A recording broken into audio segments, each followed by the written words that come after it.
Kamusta mga kaibigan? Nandito na naman tayo sa isang napakahalagang pag-aaral ng salita ng Diyos. Sa programang ito ay ating sasagutin ang inyong makatanungan kagaya na lamang ng ano ang pintuan ng dyablo?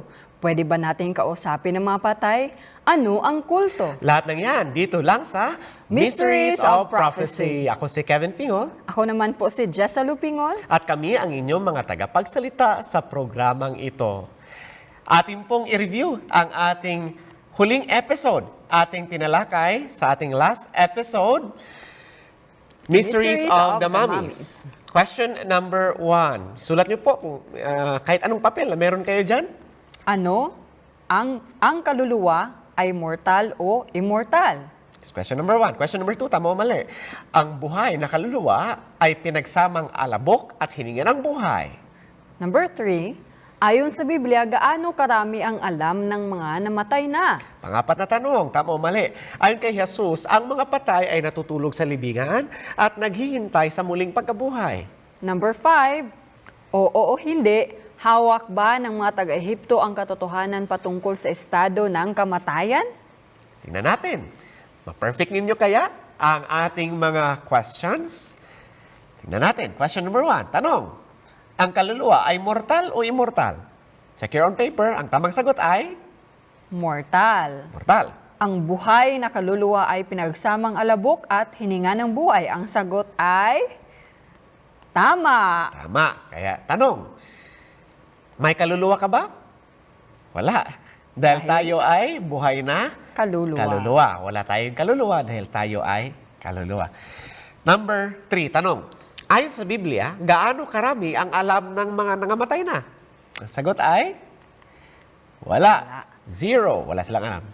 Number 4, ayon kay Jesus, ang mga patay ay natutulog sa libingan at naghihintay sa muling pagkabuhay. Ang sagot ay tama.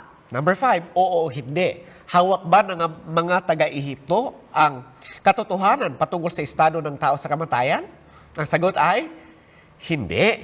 Hindi nila alam. Dahil naniniwala ang mga taga-Ehipto na ang tao, ang kaluluwa ay immortal. Ngunit sabi ng salita ng Diyos, sino nga lang ang immortal? Ang Diyos lang. At ang tao ay mortal. Ang ating handout sa episode na ito, Death and the Soul. Tandaan, pwede nyo pong i-download na libre ang ating handout at pwede nyo pong panuorin ang iba pang mga episode ng programang ito. Yung mga nakaraan natin na episode, pwede nyo pong makita dyan sa website. Ating website, www.amazingfactsphilippines.org. Tandaan, ang website na iyan. Ang ating tatalakayin sa susunod na episode, Sir Jasalo? Hell, Revelations, Lake of Fire, and Brimstone. Ang pinakamainit na topiko ng ating seminar. Totoo ba ang impyerno? Nasaan ang impyerno ngayon? Nagliliyab na ba ang apoy ng impyerno? At sa ating pang-14 na episode, 3 Steps to Heaven. 3 hakbang lang, makakarating na tayo ng langit. Pang-15 episode, Ito po, patungkol po sa ating topiko sa Revelations Millennium, may homework po kami para sa inyo. Basahin niyo po ang Revelation chapter 20. ayan, para makapaghanda na kayo sa ating pang-15 episode. Tatalakayin natin, when the devil goes on vacation. Alam niyo ba na magbabakasyon si Satanas? Gusto mo bang sumama sa kanya? Ayan, napaka-exciting ng ating pag-aaralan sa darating na mga episode. Ang ating tatalakayin sa episode na ito, The Devil's Door. Knock, knock. Binuksan mo na ba ang pintuan ng diablo? Isang araw po ay sabayang nagpakamatay ang mga miyembro ng Heaven's Gate Cult. Bakit sabayan silang nagpakamatay? Sila po kasi ay naniniwala na pag ang tao ay namatay, siya ay lalabas sa kanilang container, which is, akala nila yung katawan. Yes. Sabi ni J. Gordon Melton, sa kasong ito ay may positibong motibo sila. Isang dakilang lugar na mapupuntahan. Sabi niya, kaya bakit pa tayo maghihintay dito? Bakit nga ba maghihintay tayo? Sabi naman ni James Tabor, ang grupong ito ay talagang kakaiba. Ang mga taong ito ay kalmadong pinili ang pagpapatiwakal para makalabas sa napakapositibong paraan patungo sa isang mas mataas na antas ng buhay. Itinuturing nila ang kamatayan hindi bilang kalaban ng buhay, ngunit bilang buhay mismo. Ano bang itinuturo ng Biblia patungkol sa estado ng tao sa kamatayan? Ang kultong ito, sila ay naniniwala na kapag ang tao ay mamamatay, sila ay patuloy pa rin na mamumuhay. Sabi ng unang Korinto, 15 versikulo 26, ang kahuli-hulihang kaaway na lilipulin ay kamatayan. Ayon sa Biblia, ang kamatayan hindi kaibigan, ang kamatayan ay kaaway. Kaaway. Pero ayon sa Heaven's Gate Code, kaibigan daw ang kamatayan dahil pinapakatawalan ng kamatayan ang kanilang kaluluwa na nakakulong sa container. Pero sabi ng Biblia, ang kamatayan ay kaaway. Kaaway po ang kamatayan. Sabi nga ni James Tabor, tinuturing nila ang kamatayan hindi bilang kalaban ng buhay, ngunit bilang buhay mismo. Ang tanong, bakit sila namatay? Sa simpleng sagot, ang dahilan ay binuksan nila ang pintuan ng Diablo. Sa halip na buksan nila ang pintuan ng langit, kanilang tinuklas ang pintuan ng Diablo at ito ang kanilang binuksan. Kaya ang tanong, ano ba ang pinto ng Diablo? Bago natin sagutin ang tanong na yan, dapat muna nating maintindihan kung ano ba ang kulto. Kasi ang kadalasang nagbubukas ng pintuan ng Diablo ay ang mga miyembro ng kulto. Pag-usapan po natin, halimbawa, itong Heaven's Gate Cult. Nalinlang sila patungkol sa maling turo.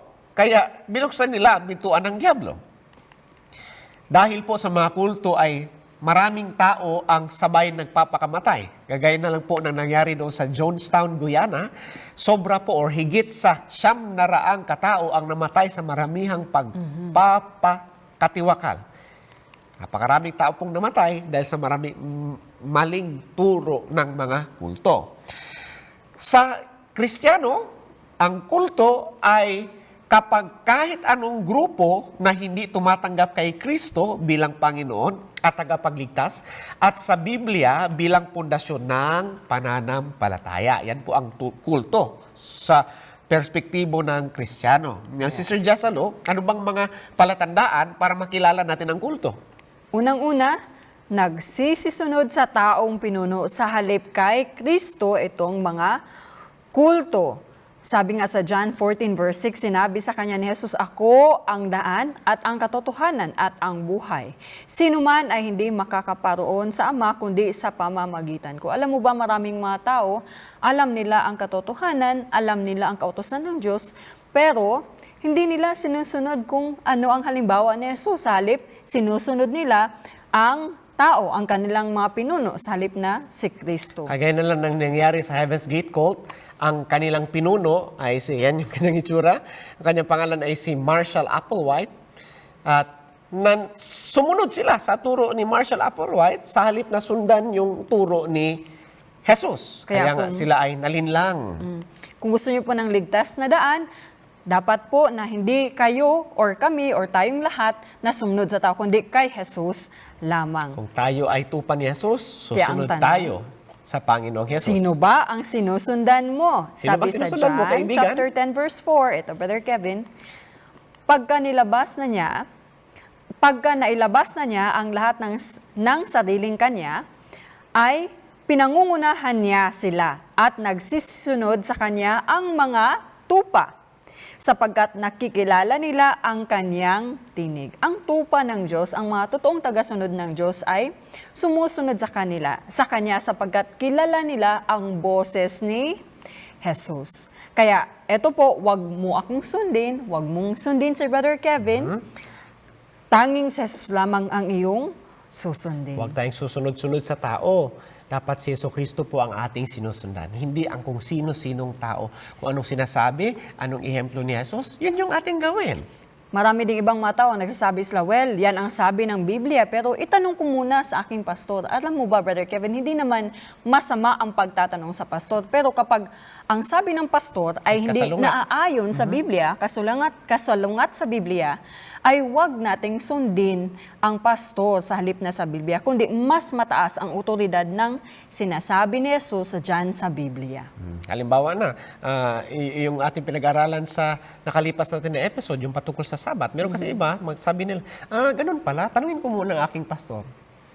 Paano kung hindi ganun yung sinasabi ng iyong pastor? Sino bang mas paniniwalaan natin? Ang sinasabi ng Biblia o sinasabi ng ibang mga guro? Mas dapat po nating sundin ang Biblia. Ang kulto po, sumusunod sila sa tao sa halip ng kay Kristo. Kaya nga Dahil sabi- tayo Kristiyano, kaya susunod Yes. tayo kay Jesus. Kaya nga sabi sa Jeremiah 17 verse 5, ganito ang sabi ng Panginoon, sumpain ang tao na tumitiwala sa tao. Kaya wag po tayong tumiwala sa tao, kundi kay Jesus lamang. Pangalawa, nagsisisunod sa turo ng tao sa halip ng sa Biblia. Sabi nga po sa John 17:17 at Psalms 119 verse 105, ang ilawan sa ating buhay, sa ating mapa ay ang salita ng Panginoon sapagkat ang salita ng Diyos ay katotohanan. Yes, ayon po yan sa John 17:17, Thy word is truth. Truth. Katotohanan ang salita ng Diyos. Kaya, kung tayo ay Kristiyano, susunod tayo sa turo ng Biblia, hindi sa turo ng tao. Ang mga miyembro ng Heaven's Gate Cult, sinunod nila, mas pinapahalaga nila ang turo ng tao.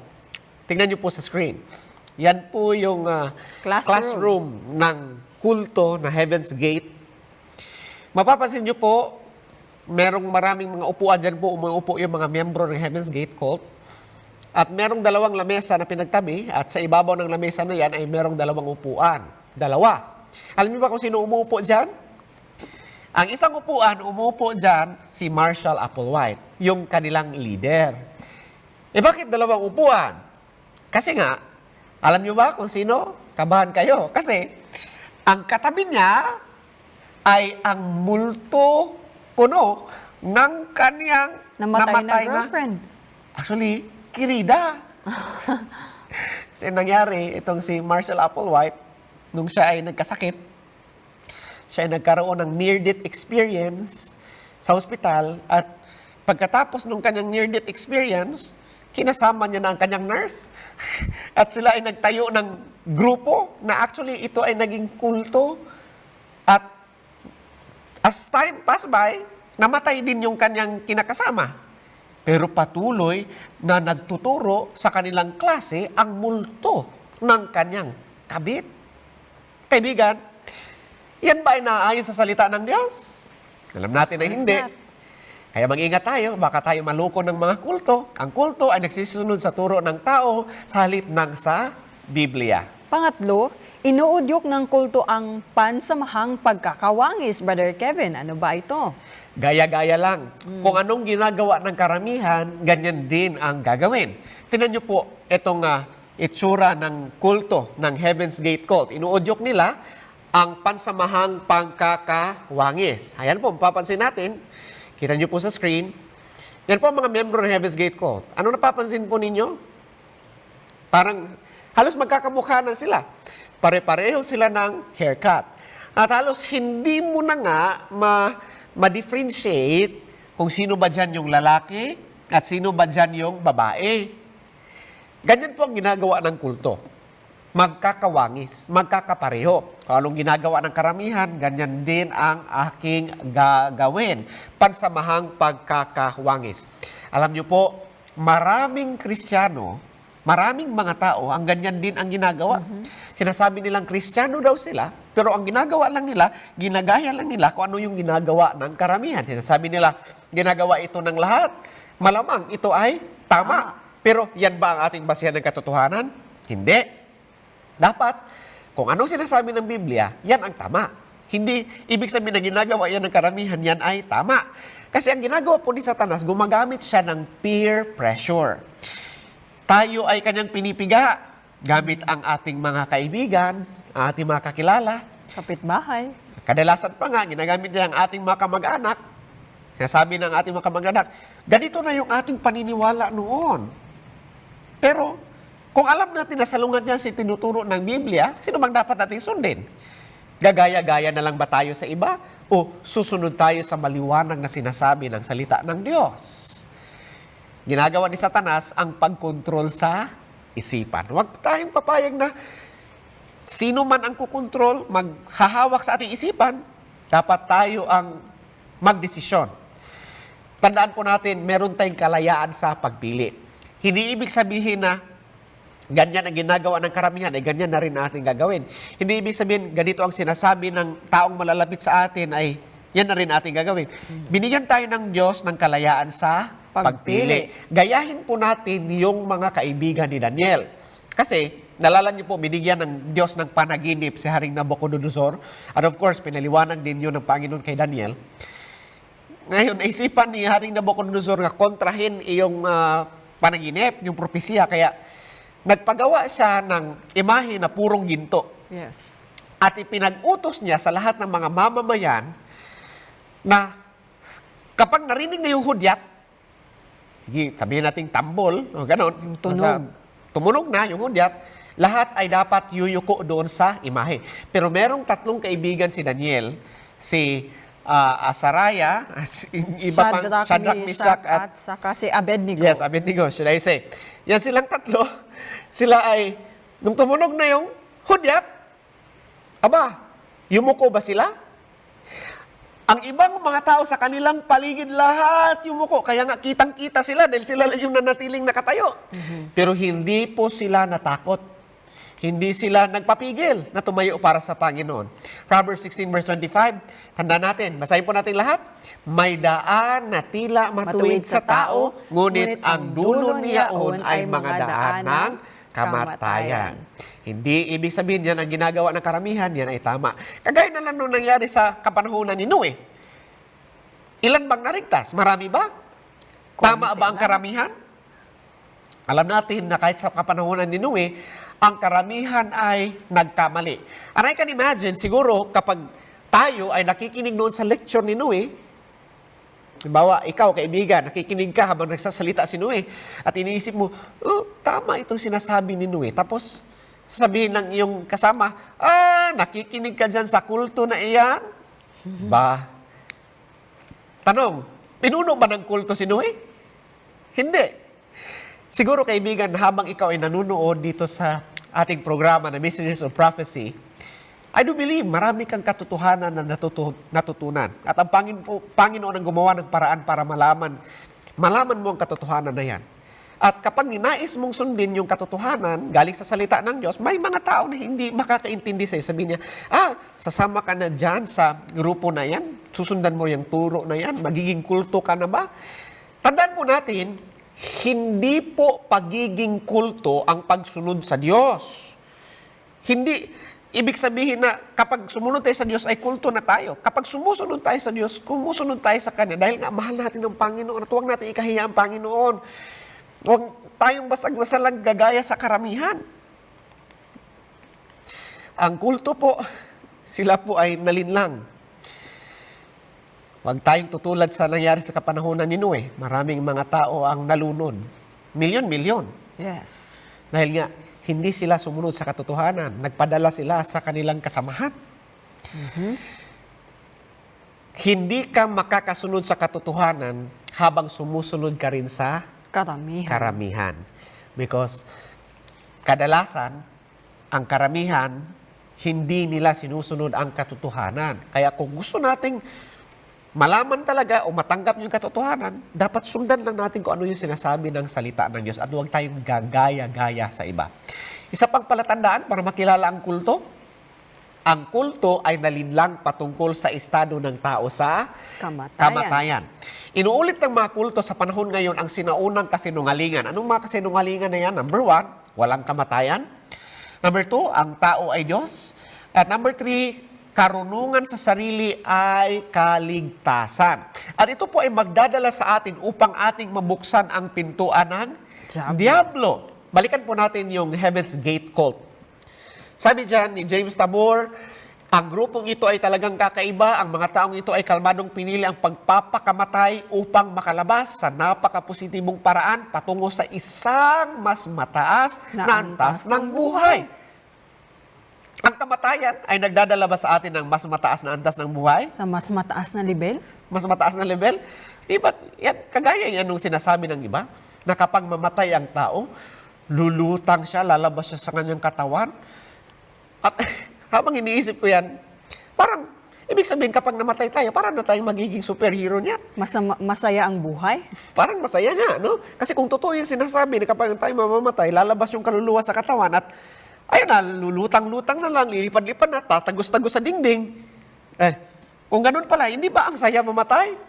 Pero huwag kang magpapalinlang, kaibigan, pakiusap po. Sabi ng Biblia, walang alam ang patay.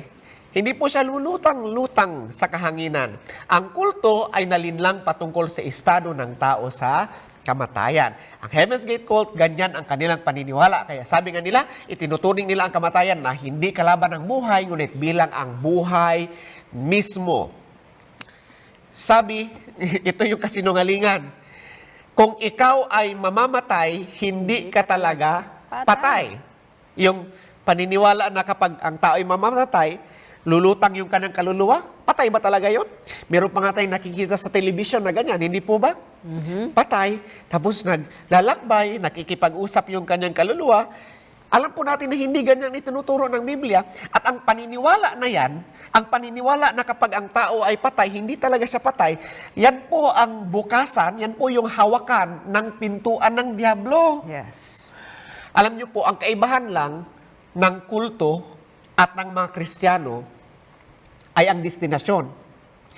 Ang kulto, naniniwala sila na kapag ang tao ay mamamatay, yung kanyang kaluluwa ay pupunta sa kosmos. Ang mga Kristiyano naman naniniwala na kapag, may mga Kristiyano na naniniwala na kapag ang tao ay mamamatay, pupunta siya sa langit kung mabuti, kung masama naman sa impyerno. Ano lang palang kaibahan ng mga kulto at ng mga ilang mga Kristiyano? Walang pagkakaiba. Actually, kaibahan lang yung destinasyon. Kung saan sila pupunta pagkatapos silang mamatay. Ang kulto naniniwala na pupunta ka sa kosmos.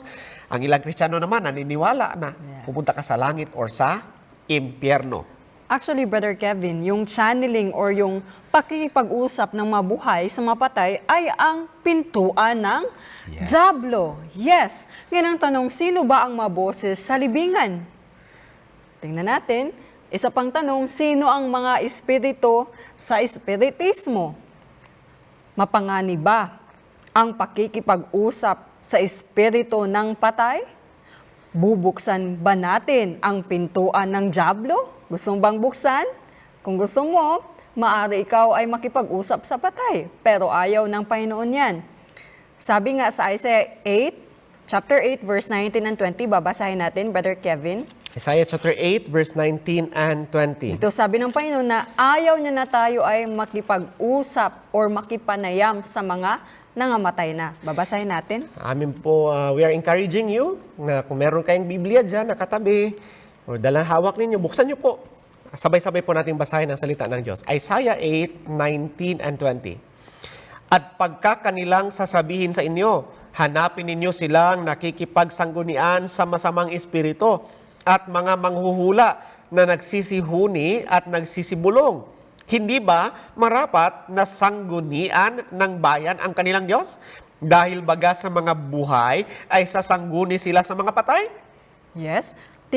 Binasa natin actually, ayaw ng Panginoon na tayo sumangguni sa mga patay dahil meron tayong buhay na Diyos. Yes, bakit nga ba tayo makipag-usap sa patay kung Yes. meron naman tayong buhay na Diyos? At sabi dito sa verse 20, sa kautusan at sa patotoo, kung hindi sila magsalita ng ayon sa salitang ito, tunay na walang umaga sa kanila.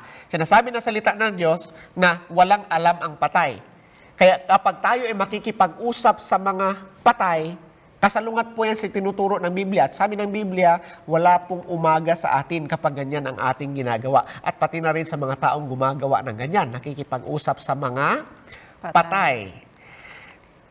Incidentally, sabi nga sa Ecclesiastes chapter 9 verse 5, sapagkat nalalaman ng mabuhay na sila'y mga mamatay, ngunit hindi nalalaman ng patay ang anumang bagay. Wala pong alam o pag-iisip po ang mga patay. Kaya hindi po tayo dapat makipag-usap sa kanila. sinasabi ko po mga kaibigan, incidentally, yung mga kulto, Mahilig sila makipag-usap sa patay. Yes. Kagaya na nangyari sa Heaven's Gate cult. Pero sabi ng Biblia, walang alam ang patay. Tanong, bumibisita ba ang espiritu ng mga patay sa buhay? Atin po yung tatalakayin pagkatapos ng patalastas.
Nagbabalik tayo sa Mysteries of Prophecy. Ating tinatalakay, The Devil's Door, Knock Knock.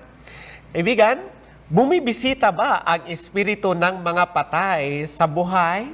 Tignan natin ang kasagutan mula sa Biblia, Brother Kevin. Sabi sa Job chapter 7 verse 9 and 10, kung paanong ang ulap ay napapawi at nawawala. Gayon siyang bumababa sa Sheol, sa libingan, ay hindi na aahon pa. Ibig sabihin, hindi na babalik pa. Verse 10, siya ay hindi na babalik pa sa kanyang bahay, ni malalaman pa man niya ang kanyang dako. Hindi niya alam kung saan ang daan patungo sa kanyang bahay. Ngayon, bumibisita ba ang espiritu ng mga patay sa buhay? Hindi. Yun ang sabi ng iba, pero hindi po. Ito ang sabi sa Biblia, Job chapter 14 verse 12, gayon ang tao ay nabubuwal at hindi na bumabangon hanggang sa ang langit ay mawala. Sila hindi magsisibangon ni mga gigising man sa kanilang pagkakatulog. Sila po ay mananatili sa kanilang libingan. Kailan sila muling babangon hanggang sa ang langit ay mawala. At yun ay sa pagdating ni Jesus. Kung gusto niyo pa na iba pang talata, i-take note niyo po 2 Peter chapter 3 verse 10, Revelation 6 verse 14. Alam po natin na sa panahon kung kailan tayo ay nalulungkot, sa panahon kung kailan tayo ay nawalan ng mahal sa buhay, yan ang panahon na pinagsasamantalahan ni Satanas. Niluloko niya tayo. Ang nangyari nga sa Heaven's Gate cult, sila ay sabayang nagpakamatay dahil sila ay nalinlang ng Diablo patungkol sa estado ng tao sa kamatayan. Anong?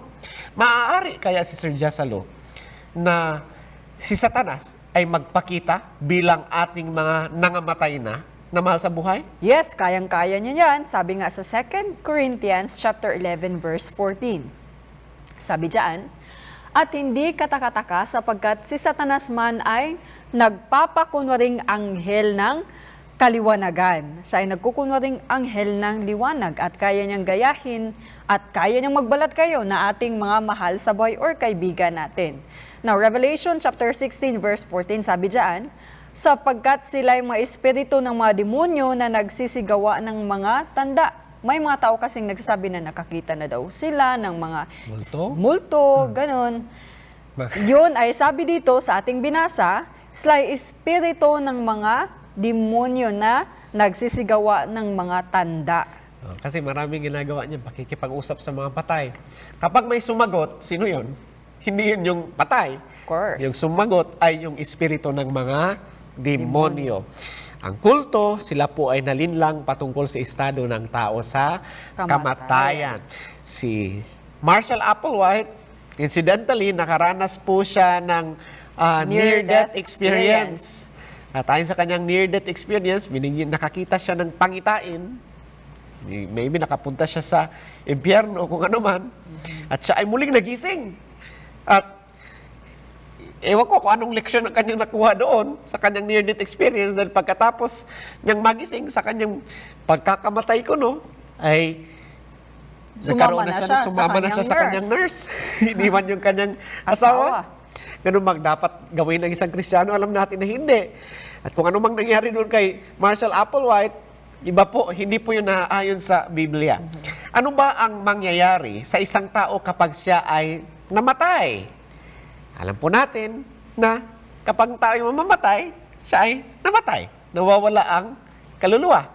Pero tanong, i-review po natin. Actually, pinag-aralan natin ito sa ating last episode. Ang kaluluwa ba ay mortal o immortal? Alam natin na ang kaluluwa ay mortal. Mortal. Tayo po ay mortal. Aha. Tayo ay namamatay. Sabi sa Ezekiel 18 verse 4, ang kaluluwa na nagkakasala ay mamamatay. At Kaya alam lahat, natin yes, na ang kaluluwa ay mortal. At lahat ng tao ay nagkasala. Kaya lahat ay mamamatay. Ang pag-asa po natin ay ang muling pagkabuhay. Dahil sa muling pagkabuhay, alam po natin na yan ay magaganap sa muling pagparito ni Jesus, yung mga nangamatay sa Kanya ay Kanyang muling bubuhayin. Mali po yung paniniwala na kapag tayo ay mamatay, didiretso yung kaluluwa doon sa langit. Dahil kung ipagpalagay natin totoo yun, pagpalagay natin totoo na kapag tayo mamamatay, didiretso yung ng kaluluwa sa langit. Ang tanong, sa pagbabalik ni Jesus, sino yung Kanyang bubuhayin? Wala. Ano bang gagawin Dahil ni Jesus? nasa langit na. Sabihin niya, baba muna kayo dyan at bubuhayin ko kayong muli. Ganun po ba? Tsaka, isa pa, Brother Kevin, bakit pa siya babalik? Ano ang purpose sa kanyang pagbalik kung wala na siyang babalikan? Yes. Kung wala na siyang bubuhayin muli. Hindi po yan naaakma sa iba pang turo sa Biblia. Yang paniniwala na kapag tayo mamamatay, didiretso na siya sa langit. Sabi po sa John 5:28-29, huwag ninyo ipanggilalas ito sapagkat dumarating ang oras na ang lahat ng nangasalibingan ay makarinig ng kanyang tinig at magsisilabas. Anong gagawin nila? Magsisilabas. Bakit? Dahil sila ay nasa loob. Ang mga nagsigawa ng mabuti ay sa pagkabuhay na maguli sa buhay at ang mga nagsigawa ng masama ay sa pagkabuhay na maguli sa paghatol. Mapapansin natin dyan na merong dalawang pagkabuhay na mag-uli. Ang una, pagkabuhay na mag-uli sa buhay at ang isa, pagkabuhay na mag-uli sa paghatol. Pag-aaralan pa natin ng maigi yung dalawang pagkabuhay na mag-uli na yan sa darating na episode ng ating programa. Ang pinakaunang kasinungalingan na binanggit o sinabi ng Diablo sa tao ay patungkol sa kamatayan. Atin niyang babalikan doon pa sa Hardin ng Eden. Sister Jasalo? Genesis chapter 3 verse 1-5. Sabi diyan, ang ahas nga ay lalong tuso kaysa alinman sa mga hayop sa parang nanilikha ng Panginoong Diyos. At sinabi niya sa babae, tunay bang sinabi ng Diyos, huwag kayong kakain sa alinmang punong kahoy sa halamanan?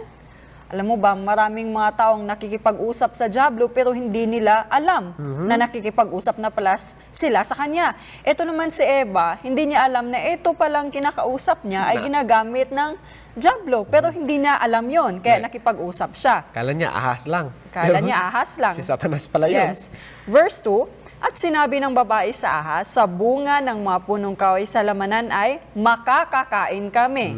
Alam ni Eva. Yes, alam ni Eva. Pero merong exemption doon. Genesis chapter 3 verse 3, datapwat sa bunga ng punong kahoy na nasa gitna ng halamanan ay sinabi ng Diyos, huwag kayong kakain niyoon, ni huwag ninyong hihipuin baka kayo'y mamatay. Yun ang sabi ng Panginoon. Ngayon sa verse 3, at sinabi ng ahas sa babae, tunay na hindi kayo mamamatay. Pero ano ang sabi ng Panginoong Diyos sa kanila, Brother Kevin? Sabi ng Panginoon na kayo ay mamamatay. Pero sabi ng dyablo, hindi kayo mamamatay. Ngayon, alam mo ba kung bakit ang mga tao ay takot na pumunta sa sementeryo, lalo na kapag bilog na bilog ang buwan, tapos mahangin? Alam mo ba bakit? Dahil nag-iisip sila na talagang, na hindi talaga patay ang mga patay. Na meron silang kasama sa sementeryo, yung mga taong pumupunta doon kapag gabi. Kaya natatakot sila. Pero kapag pinapaniwalaan lang sabi ng Biblia, wala pong dahilan na tayo ay matakot sa tuwing tayo pumupunta sa sementeryo. Patuloy po natin sa verse 5.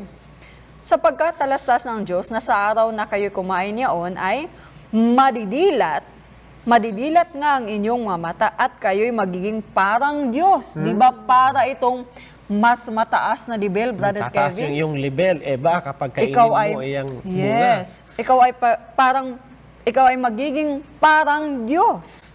At ito ay kanais-nais, di ba, Brother Kevin? Sabi diyan na nakakakilala ng mabuti at masama. Dito, na-deceive ng dyablo si Eva habang kinakausap niya ito. Kasi sabi niya, ikaw ay magiging parang Diyos. Magkakaroon ka ng mas mataas na level. Yes. Kung ganun nga ay tayo magkakaroon ng mas mataas na level, kapag tayo namatay, anong mangyayari? Mas kanais-nais na tayo mamatay. Di ba? Mas mainam siguro na tayo mamatay para tumungo tayo sa mas mataas na level. Sabi nga sa Genesis chapter 3 verse 5, kayo'y magiging parang Diyos. Yun yung sinabi ng ahas yes. kay Eva.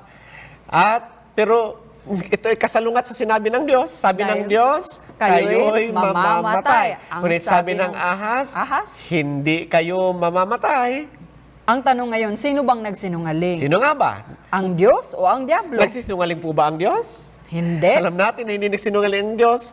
Ang dyablo ang siyang nagsinungaling. Sino ba talaga? Well, kung ang kaluluwa ay immortal, hindi nagsisinungaling ang dyablo. Alam niyo ba na ito ang pinakaunang sermon patungkol sa immortalidad ng tao at ito ay sinermon ng ahas na ito doon sa Hardin ng Eden. yes, ang nagturo pala niyan, yan ay nagsimula kay Satanas, Yes. na hindi talaga mamamatay pagkatapos ng kamatayan. At alam niyo ba, ang turo na yan ay siya din itinuturo ng mga taga-Ehipto, yan ay tinuturo ng mga taga-Babylonia, mga Griego, Romano, pati na yung Buddhism, Islam, at saka yung mga alam niyo ba? Freemasons. Yes, pati Freemason, sila ay naniniwala na pag namatay ang tao, malalagay lang siya sa mas mataas na level o mas mataas na antas ng buhay. At pati na rin po ang mga satanista ay naniniwala sa paganong doktrina na immortal ang kaluluwa. Kasalungat po dyan ang itinuturo ng Biblia. Sa kasawiang palad ay marami din pong mga Kristiyano at iba't ibang mga sekta ng Kristyanismo ang naniniwala sa paganong turo na iyan, na kapag ang tao ay mamamatay, lulutang yung kanyang kaluluwa, lalabas sa katawan at patuloy na mamumuhay. Meron ngang isang artikulo, ang Reader's Digest, na may pamagat, walang kamatayan. Ito po ay sinulat ng isang preacher, tagapagsalita sa simbahan. Sabi niya, hindi ka talaga mamamatay. Animoy para itong kamatayan, ngunit nagpapatuloy ka talaga sa pamumuhay at mas marami ang alam pagkatapos kumpara noong sa Dati, hindi ba yan ang sinasabi ng karamihan ng mga guro kuno sa panahon natin ngayon? Kasalungat po yan sa tinuturo ng Biblia. Yan po mismo ang siyang nagsisilbing pundasyon ng espiritualismo. Espiritualismo po ay may kinalaman sa pakikipag-usap sa patay. Ayon kay E.W. Sprague, isang spiritualist, ang spiritualismo ay nagsasabing ang patay ay higit ang nalalaman kaysa sa buhay. Pero sabi na Ecclesiastes 9 verse 5, may alam bang patay? Wala. Sabi ni Ecclesiastes 9 verse 5, sapagkat nalalaman ng mga buhay na sila nangamamatay, ngunit hindi nalalaman ng patay ang anumang bagay. Napakaliwanag, walang alam ang patay. Sabi ni Sprague, dito, gaya ng marami pang ibang teksto sa Biblia, dyan sa Ecclesiastes 9 verse 5, ang diablo ay nagsasabi ng katotohanan at ang Panginoon ay mali. Naku, kilabutan po tayo dyan. Nagkakamali ba ang Diyos? Hindi. Hindi po nagkakamali ang Diyos. Ang sinungaling dyan ay ang diablo. Ang espiritualismo ay ang paniniwala ng espiritu ng mga patay ay nakakapangusap sa mga buhay sa pamamagitan ng mga mediums. At marami pong mga mediums, halimbawa po, New Age, Reincarnation, ayan, ESP, Mahika, mga occultismo, astrology. Astrology, yan po yung pagbabasa sa mga bituin. Yung mananiwala din sa zodiac signs. Ayan, ganyan. Yung pangkukulam, may kinalaman din yan sa pakikipag-usap sa mga patay. Yung satanismo. At hindi lang yan, alam nyo po, pati na rin yung Harry Potter. Hindi ba sa Harry Potter ay nakikipag-usap din sila sa mga patay? Ayan, nakikita pa nga, lumilipad-lipad pa yung mga kaluluwa. At naaalala ko rin, Brother Kevin, yung mga palabas na yung mga hayop ay nagsasalita. Yan po mga kaibigan, dapat po nating iwasan So, ay yan. mga dahil mediums. Yan po ay, yes, mga medium, ginagamit yan ni Satanas para malinlang tayo. Yan po ay patungkol sa pakikipag-usap sa patay. Dapat ba natin kausapin yung patay? Hindi. Dahil wala naman silang alam. Ang espiritualismo ay nag-umpisa po dyan sa bahay na yan. Yan po ang bahay ng Fox family. F-O-X. Yan po yung kanilang apelido. Yung bahay na yan sa Hadesville, New York, yan po ay kilala na haunted house. At binili yan ng pamilya. Kaya nyo bang gawin yun? Alam na haunted house, tapos bibili. Suggest, ano gusto mo bang tumira sa bahay na yan? Hindi ako bibili ng ganyang bahay. Anyway, binili yan ng Fox family. Alam nyo nangyari sa kanila? Ang naranasan nila habang sila ay nananahan sa bahay na yan, habang sila ay natutulog o namamahinga, may naririnig sila nagtatakbuhan mga yapak. Kasi kahoy kasi yung floor. Kaya ang ginawa nila, sabi, paano kanyang solusyon natin dito? Ang ginawa nila, naglagay sila ng carpet. Para hindi na maingay. Para hindi na maingay kapag nagtatakbuhan yung mga espiritu kuno. Matindi, no? Kaya nyo gawin yon. Anyway, sabi, isang araw, merong isang anak na dalaga itong Fox family, si Margareta. Sabi ni Margareta, gusto kong kausapin itong mga espiritu na nandito sa loob ng bahay. Alam niyo ginawa niya? Masok siya sa kwarto. At sabi niya, gayahin niyo kung ano ang aking gagawin. Tapos gumanon siya. Ayan. At yun nga, may narinig siya na response. narinig niya mga kaluskos. At simula noon ay nakaimbento siya ng pamamaraan upang makapag-usap at magkaintindihan sila ng mga espiritu sa bahay na yan. At alam niyo ba kung ano ang kauna-unahang mensahe na ipinaabot ng mga espiritu sa kanya? Nako, ito po ang kanilang mensahe. Kami ang inyong mga patay na kapamilya at kaibigan. Tanong, totoo ba yan? Alam natin na hindi. Yan ay kasinungalingan. Bumabalik ba ang mga patay sa kanilang bahay? Alam natin na hindi. Kaya sino yang sumagot? Alam natin na yan ay espiritu ng mga demonyo. Binuksan nila ng Fox family ang pintuan ng diablo. Sabi sa Revelation 16:14, sapagkat sila ay mga espiritu ng mga demonyo na nagsisigawa ng mga tanda. At kaya nga nilagay sa lapida ng bahay na yan, sabi dyan, there is no death, there are no dead. Bakit mo ba naman iisipin na merong mga patay kung pwede mo naman silang kausapin? Pero tanong, yun bang nakausap ng Fox family? Yun ba ay espiritu ng mga patay? Hindi. Yun po ay espiritu ng mga demonyo. Napakaliwanag po. Ang pintuan ng Diablo ay binuksan ng malaki. Sinasabi ng espiritualismo na ang patay ay hindi patay. Ito yung fundamental na turo ng spiritualism, Aha. Brother Kevin. Sabi nila, ang pangunahing prinsipyo ng spiritualismo ay na ang tao ay nakakaligtas sa kamatayan ng katawan. Pangalawa, sinasabi ng espiritualismo na ang patay ay nakakapangusap sa mga buhay. Pwede ba talaga natin kausapin kausapin ng mga patay ang buhay? Well, alam natin na hindi. Sabi nila, walang kamatayan sa libingan, madalas akong nakipag-usap sa mga patay. Sabi Madalas din, siya nakipag-usap sa kanila, sabi ni Sir Oliver Lodge. Hindi ako magdadalawang isip na ang mga tao ay namumuhay pagkatapos ng kamatayan sapagkat palagi akong nakikipag-usap sa kanila.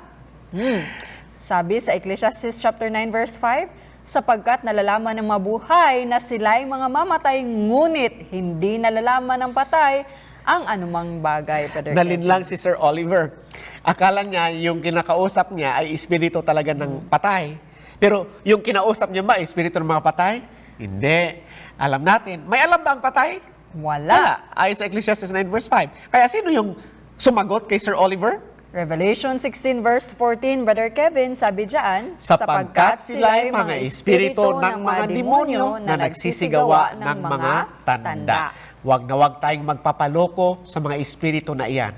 Well, ito naman ang tanong. Paano naman yung istorya sa 1 Samuel chapter 28? Hindi ba nagpapatunay ang istorya na yan na nabubuhay ang mga kaluluwa matapos ang kamatayan? Well, ito actually po ang istorya. Itong si Saulo ay hari ng Kauna-unang hari ng Israel? Kauna-unahang hari ng Israel. Siya ay merong kinakaharap na hukbo ng kalaban. Nag-ano po siya, nanalangin siya sa Panginoon para gabayan siya, pero hindi siya sinasagot. Bakit ba? Dahil lantaran ang kanyang pagrebelde sa sinuway Panginoon. niya ang utos ng Diyos, kaya ayaw na siya kausapin ng Diyos. Kaya naisip niya solusyon? Ang solusyon niya, lumapit siya sa isang bruha, sa isang encantador doon sa indoor. At sa pamamagitan niyan, gusto niyang kausapin si Samuel at gusto niyang malaman kung siya ba'y magtatagumpay sa labanan o hindi. Sa puntong yun, patay na po si Samuel. Yes, patay na si Samuel. Tapos pinatawag. Yan. So, ngayon, lumapit siya sa encantador na ito. At ito nga, habang siya ay nakikipag-usap kay Samuel, lumabas na yung parang mukha talaga ni Samuel, Brother Kevin. Actually, Ngayon, ang nangyari dyan, nung pinatawag na ng encantadora, yung espiritu, sabi niya lang, meron ako nakikitang hugis na ganito, ganyan. Si Saulo na mismo ang nagsabi na, alam ko na, yan ay si Samuel. Pero hindi niya talaga mismo nakita, description lang, nung espiritu yung sinabi ng babae.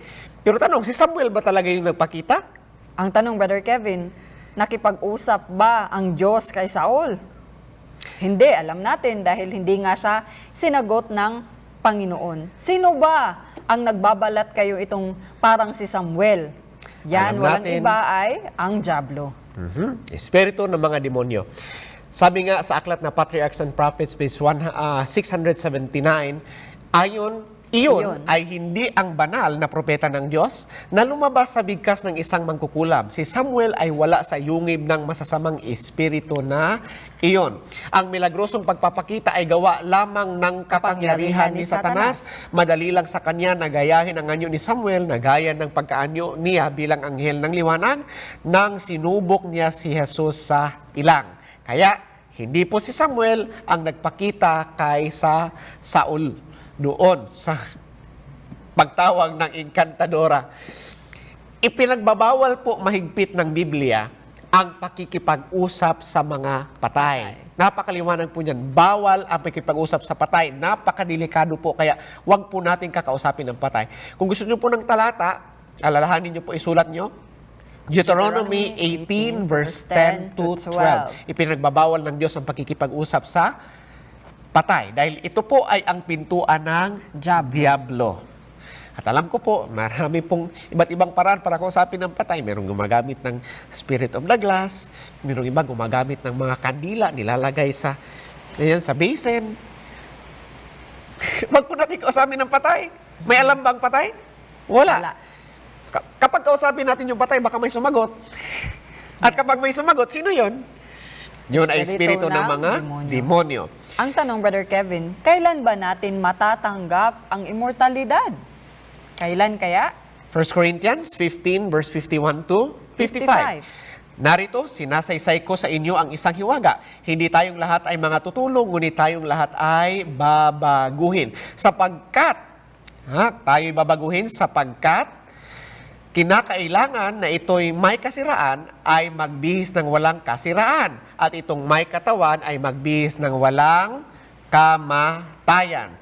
Datapwat, pagka itong may kasiraan ay mabihisan ng walang kasiraan, at itong may kamatayan ay mabihisan ng walang kamatayan, kung magkagayon ay mangyayari ang wikang nasusulat. Nilamon ng pagtatagumpay ang kamatayan. Saan naroon o kamatayan ang iyong pagtatagumpay? Saan naroon o kamatayan ang iyong tibo? Tanong, alam po natin ngayon na matatanggap lamang natin ang immortalidad sa muling pagbabalik ni Jesus. Sa isang iglap, sa isang kisap mata, tayo ay babaguhin. Bibigyan tayo ng Panginoon ng mas maganda na pangangatawan. Yung katawan na hindi na mamamatay.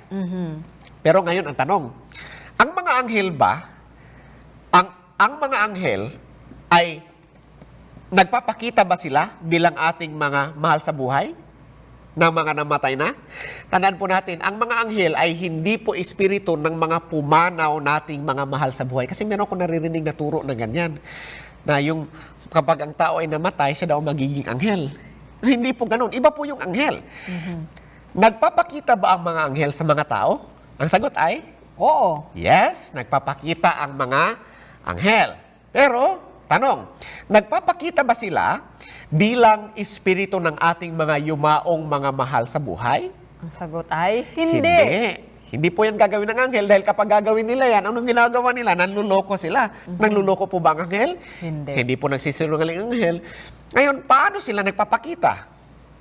Isa sa dalawang paraan ito, or either of this, should I say, kahit alinman sa mga paraan ito, it's either magpapakita sila bilang anghel mismo, or magpapakita sila bilang mga estranghero.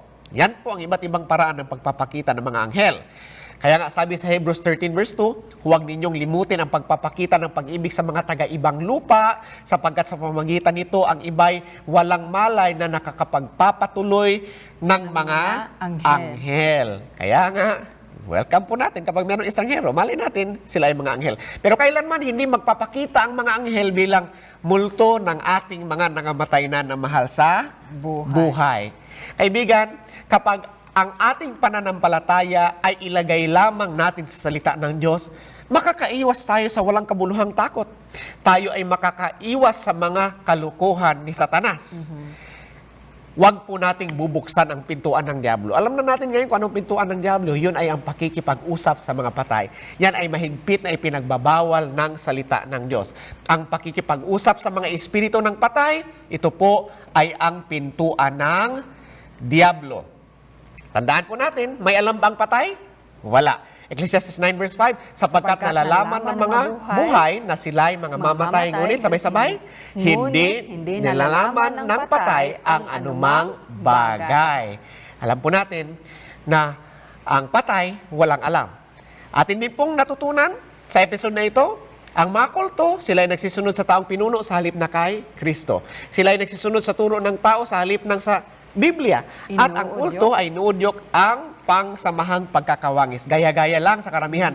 Ang kulto din ay nalinlang patungkol sa estado ng tao sa kamatayan. Ngunit ang Biblia ay nagtuturo na ang patay ay natutulog. Ang patay ay nasa libingan. Ang patay ay walang alam.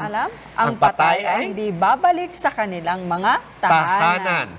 Kaya, isara ang pintuan ng Diablo kung ito man ay iyon ang nabuksan. Sabi ng Juan 8, versikulo 32, at inyong makikilala ang katotohanan at ang katotohanan ay magpapalaya sa inyo. Nagpapasalamat ba tayo dahil binigyan tayo ng Panginoon ng katotohanan? Yes. Napakabuti ng Panginoon. Dahil nga sa maraming katotohanan na ating natutunan, hindi na tayo kailangang matakot kapag pupunta tayo sa sementeryo. Yes. Makakaiwas na rin po tayo kasi yung ginagawa ng iba, nag-aalay sila para sa mga patay, sa espiritu ng patay. Nagluluto para sa mga patay. Nalala ko nung, anyway, hindi ko na babagitin. Okay, kaibigan, kasi kapag hindi natin alam yung katotohanan, napapagastos tayo ng walang kabuluhan. Yes. Pero salamat sa Panginoon, alam na natin yung katotohanan. Hindi na tayo magsasayang ng pera para sa mga patay. Kaya, nagpapasalamat ba tayo sa Panginoong Yesus? Pinalam niya sa atin ang estado ng tao sa kamatayan? Yes. Kung yan ang sinasabi ng ating puso, itaas natin yan sa pagtaas ng ating ipakita natin yan sa pagtaas ng ating mga kamay. Nagpapasalamat tayo kay Jesus. Pakita natin yan. Ayan. Mahal tayo ng Panginoon, kaya siya nga ay nagagalak na ipaalam sa atin ang katotohanan. May pag-asa para sa iyo na nagsasara sa pinto ng diablo. May pag-asa para sa iyo, mga multoy, di ka na maluloko. May pag-asa para sa iyo, salita ng Diyos, maasahan mo. May pag-asa kay Kristo para sa iyo. May pag-asa para sa iyo. Huwag paniwalaan salita ng kaaway. May pag-asa para sa iyo. Sabi niya, tunay na di kayo mamamatay. May pag-asa para sa iyo sa Biblia, ipagkatiwala ang buhay. May pag-asa kay Kristo para sa iyo. May pag-asa para sa iyo, kaibigan. Ngayon na alam na natin ang katotohanan, makakaiwas na tayo sa pagkalinlang. Kung meron po kayong episode na hindi nyo nakita, bisitahin nyo lang po ang website www.amazingfactsphilippines.org. At ang iba pa nating episode sa hinarap ay makikita din natin sa website na yan. Ano bang ating tatalakayin sa susunod natin na episode? Revelations, Lake of Fire. Ang pinakamainit na topiko ng ating seminar. May impyerno ba? Saan nag-aapoy ang impyerno? Yan ang ating susunod na pag-aaralan. Tapusin po natin dito ang ating pag-aaral. Iyuko po natin ating mga ulo. Manalangin tayo. Ama namin nasa langit, maraming salamat sa katotohanan. Maraming salamat sa paggabay sa amin. Maraming salamat dahil pinaalam niyo po sa amin na walang alam ang patay at hindi namin sila dapat kausapin. Patawarin niyo po kami sa mga panahon kung kami ay nalinlang, sa mga panahon na kami ay nasa kadiliman. Ngayon na alam na namin ang katotohanan, tulungan niyo po kami, Ama, upang kami ay lumakad ng ayon sa inyong kalooban. Biyayaan niyo po ang bawat isa sa amin, bigyan niyo kami ng malalakas na pangangatawan at patuloy niyo kaming dalhin sa patuloy na pag-aaral ng katotohanan sa iyong salita. Ito po ang aming hinihiling sa pangalan ni Jesucristo, naming Diyos at tagapagligtas. Amen. Kaibigan, dito po nagtatapos ang ating episode. Ito po ang Mysteries of Prophecy.